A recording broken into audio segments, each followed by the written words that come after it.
Well, a long way from Venezuela. I'm thinking of the opposite of what was happening there last night when it comes to an island off the west coast of Ireland and a business that has really tapped into, in many ways, that sort of cosy, curled up, hibernating mode that we may well have all enjoyed over Christmas. And it's something that's central to the business of my next two guests, Ruairi and Marie-Thérèse de Blacam, who have travelled here today by boat and across land from Inis Meáin, where they run Inis Meáin Knitwear. And their work has been described as art, the most remote luxury brand in the world, and cult-like by the Financial Times. Ruairi and Marie-Thérèse, you're very welcome to the programme, and thanks for making the journey. I might start with you, Ruairi. First of all, you grew up in Inis Meáin. What was that like? It was very nice. Looking back on it, growing up there as a child, it was, for the adults, it wasn't much fun because, I grew up in the west of Ireland in the 1970s and early 80s where it was pretty poor, and I suppose the knitwear business that my father set up came out of the necessity to provide employment on the island for young women, because there was plenty of jobs for the boys there, building roads and bringing electrification to the island and all that sort of stuff. So as a child, looking back on it, it was absolutely wonderful because it was idyllic, it was quiet. And what was the house like?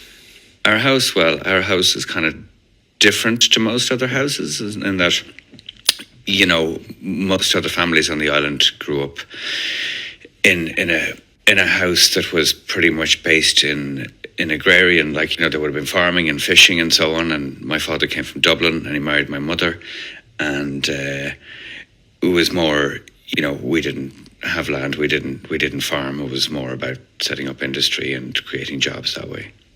And was it a sort of a cold, windy spot in the winter, I'd imagine? Still is, but back in the 70s? It's a bit like this morning. Good weather for selling sweaters. You wake up with a smile on a morning like that, do you? But your mother's family have a long history back on the island, don't they? They do, yeah. And it's just, again, and that's the company, and what we do is kind of steeped in the history of the island and the traditions of the island and so on. It's just it's a very, very special place. Now, it's not for everybody. It's quite rural. It's quite it's not as cut off as it used to be. Now you have 2-3 flights a day and 2 scheduled boats a day to get in and out to the mainland, and you've cargo coming in 2 or 3 times a week, weather permitting. Now, this time of the year can be challenging, but it's a far cry from the Navania parking a couple of 100 yards offshore and guys rowing out in curraghs to bring in kegs of Guinness and Tasha the Chacht. And that did happen. It's not just a sort of Absolutely. a Guinness ad situation. I grew up with that, and you were lucky this time of year. You were lucky if you had one cargo boat a week, a month sometimes. It would go a long, long time without getting any sort of communication. But it was different. It was long. Things were fairly basic. Things were basic. It was long before the time when, it became sexy to be, to have your own polytunnel at the end of your garden and have your own chickens and pigs and whatever. People were actually self-sufficient. They could go weeks without getting groceries from the mainland. Had you electricity at that time when you were a kid? I went to bed with a candle till I was about 5 or 6. Now, we were a posh house. We lived in the schoolmaster's house, so we had, there must have been gas installed in there at some stage. So there was the little gas lanterns in the kitchen with the mantle, and that you'd have to be careful in putting it in and so on. So it was very different. Washing machines, all the mod cons. That was the first thing I think that came to the island once the 3-pin plug arrived. The washing machines were in straight away. Yeah. And Marie-Thérèse, you grew up in Middleton in Cork, and you had an interest in the Irish language. I did. I went to secondary school through Irish. Randomly enough, my family wasn't from a particularly Irish-speaking background. But I had a cousin who was a teacher in this school, which was about 20 kilometres away. So I ended up there because I liked the feel of it. And I suppose through one thing led to another. I had an interest in doing something creative. And in 6th year, a character visited our school. I say a character because he was a bit of a visionary academic, Finbar Bradley, Finbar Ruairi, and he just was, he had set up a degree in entrepreneurship through Irish and DCU, which was very unusual at the time, still is, and he just kind of sparked, you know, excitement and curiosity in a few of us in the school in Glanmara, and Fiercig.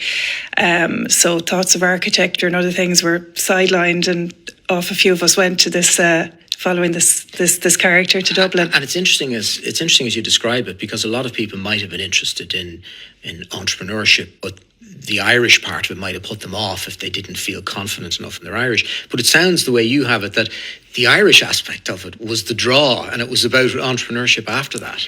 It was a very interesting course. It was a Bachelor of Science in Finance, Computing, Enterprise and Foreign Languages through Irish. So, you know, it took a particular type of character to go, oh, that sounds interesting. And it was, and the Irish was just one part of that. I suppose I knew two things growing up. I knew we both come from households where our parents were self-employed or at least our fathers.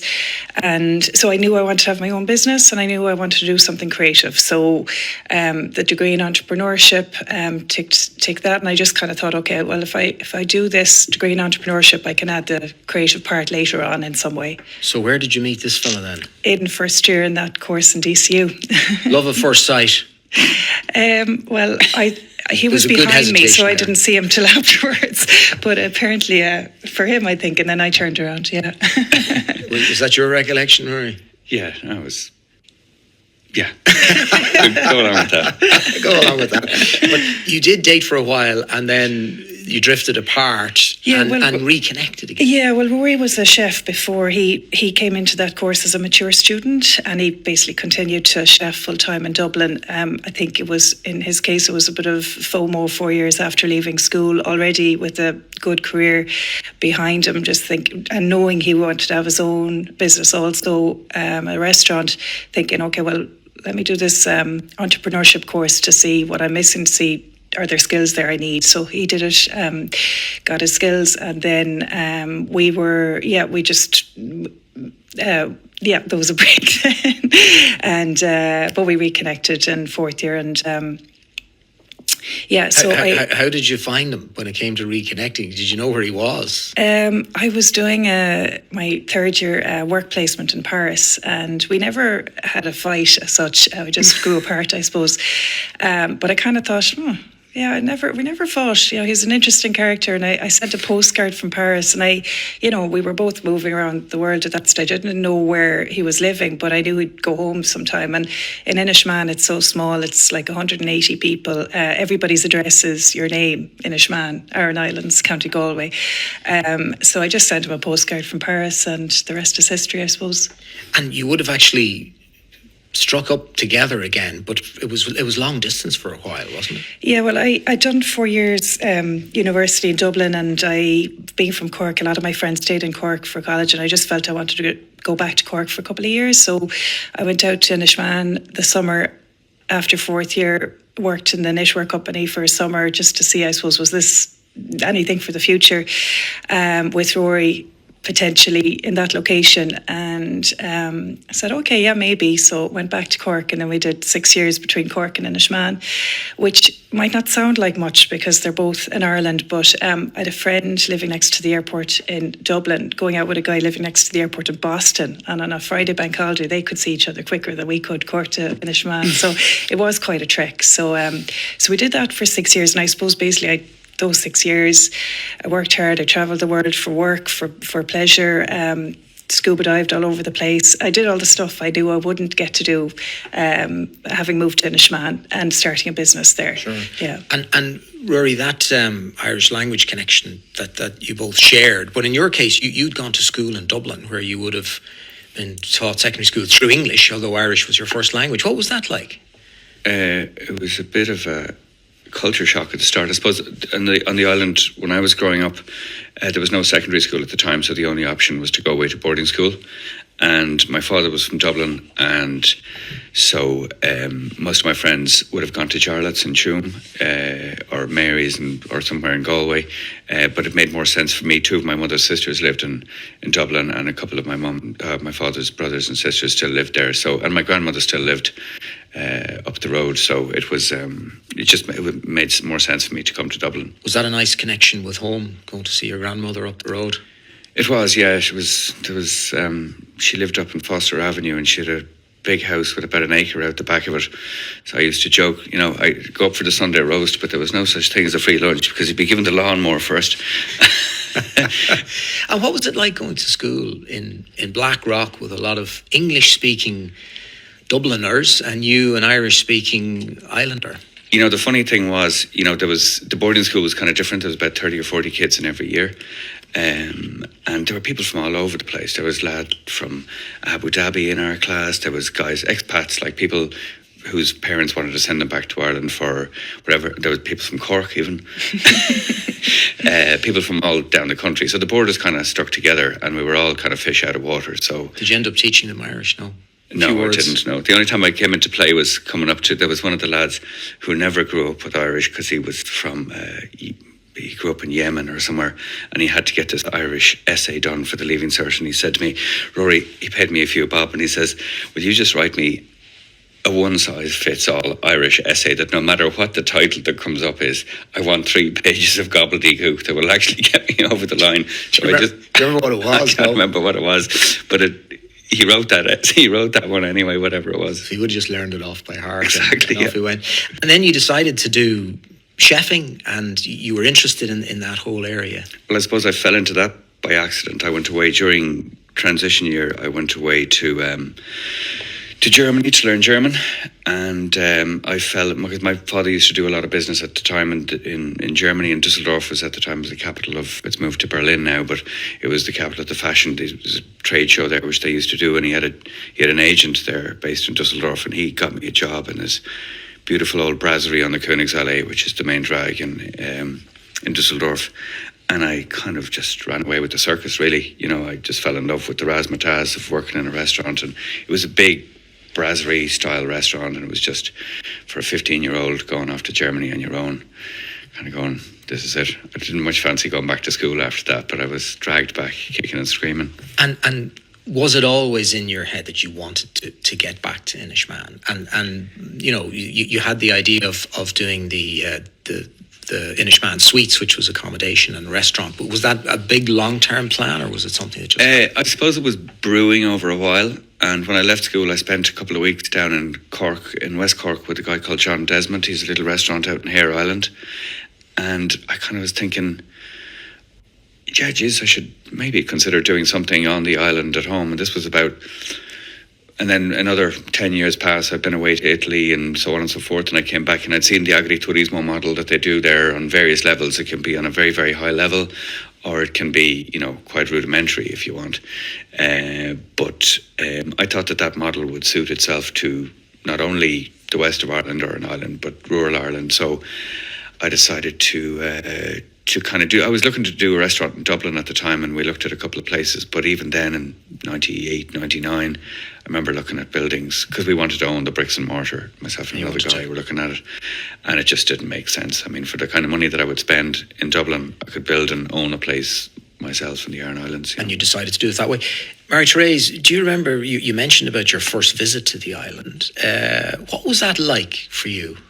Well, my very first visit was actually in first year in college. Because Ruairi was on the course, entrepreneurship through Irish, a course trip to Inis Meáin became very relevant and easy to facilitate, and a visit to the knitwear factory. So that was my first trip, and I still remember that boat trip distinctly.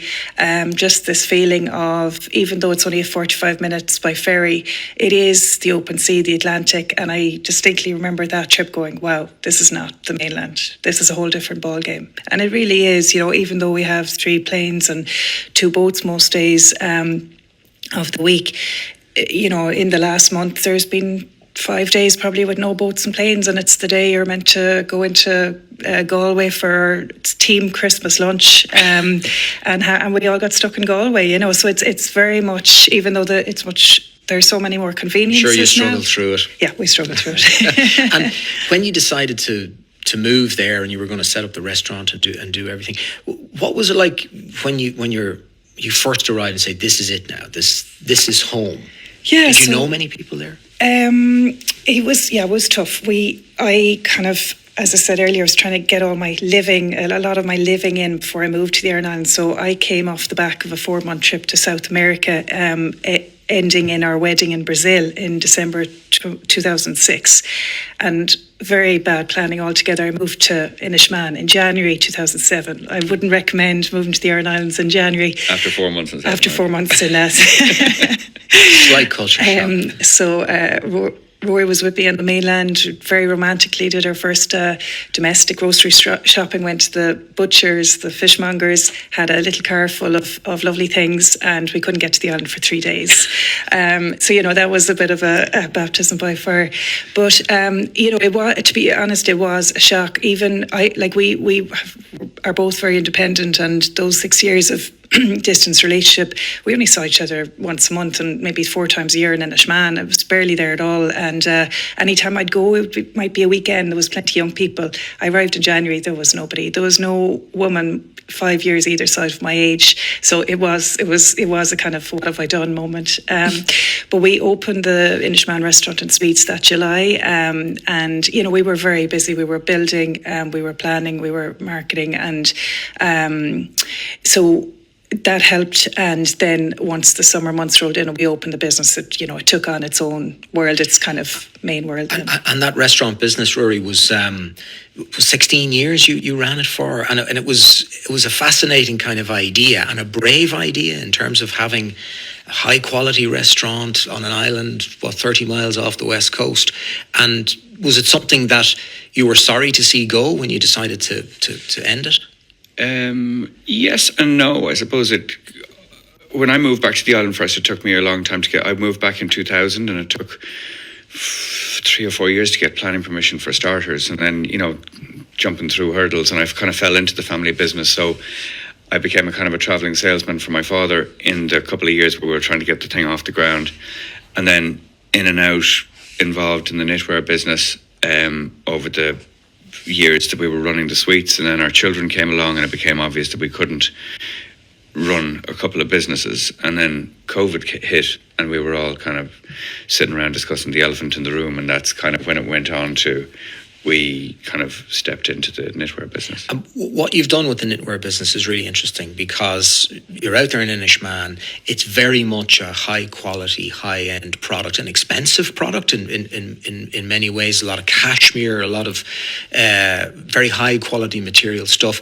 But you're selling it all around the world. I mean, you sell in a lot of very prestigious places in America and Japan. Yeah, I suppose when I tell people who don't know anything about what we do, and we're a very, very small business, and when I tell people that, we produce knitwear in the Aran Islands, I suppose they think I'm making souvenirs for the tourist market or something that, to dress people and make them look like badly dressed Clancy brothers and send them on their way. But that's not what we do. And I suppose my father started the business, and that's kind of what they started doing. But it became apparent very early in the business that it would be, he couldn't compete in that market.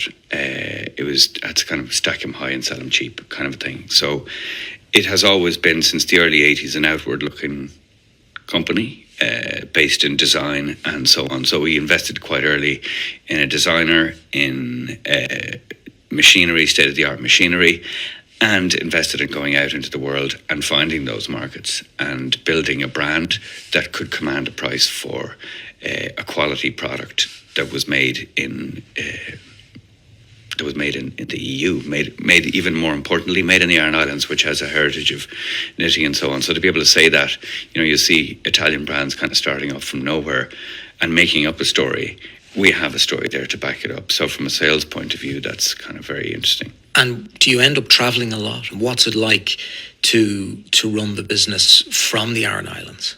Well, when we stepped in the second time round, our mantra's been, I suppose, when we took it over in 2023, in very, very good shape. It was still a very good company, but it was 12.5% online and the rest was wholesale.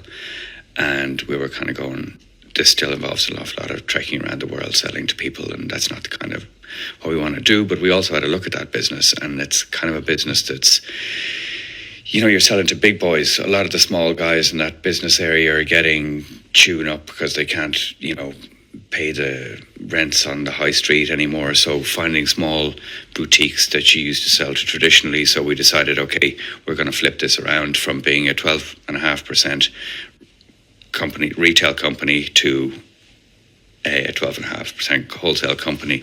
Roll on Marie-Thérèse, and she's very much pushing the online thing, and she's taken that, and that's really where we are now. I mean, we've gone past 50% of turnover as part of our retail at the moment, and that's really her work. And as someone who has such a heritage on the island and a family heritage there, for example, you have a photograph of your granddad, isn't that right? There's a photograph. Who showed you that? An old photograph of your granddad.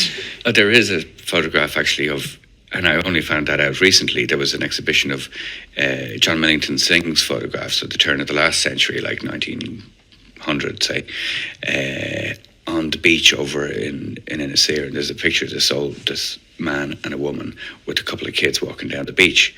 And my mother said to me, do you know that's your great-grandfather? Great-grandfather. And that's your grandfather who came over to Inis Meáin, married my grandmother who's from there. And that was taken by Synge? I think so, yeah. Wow. And how important is it for you then to be able to maintain that business from a place with such heritage? Well, it's huge because it's a beautiful place to live for us, and we really like being able to live there. It's kind of like traveling without moving. I always say, you get to be out in the world. Like next week we're going to Florence, for example, to do a trade show. So just because you're there, I mean, we still are always going to keep a wholesale part of our business, because it means it opens you out to the world. You can go out and meet customers and like-minded people, and to bring that back to the island. That's the meaning of real variety, from Florence to the Aran Islands. Very. It's been fascinating talking to you, and thank you very much for coming over, and safe journey back and everything, and the best of luck with the business. Ruairi de Blacam and Marie-Thérèse de Blacam of Inis Meáin Knitwear. Thanks, Richard. Thanks very much.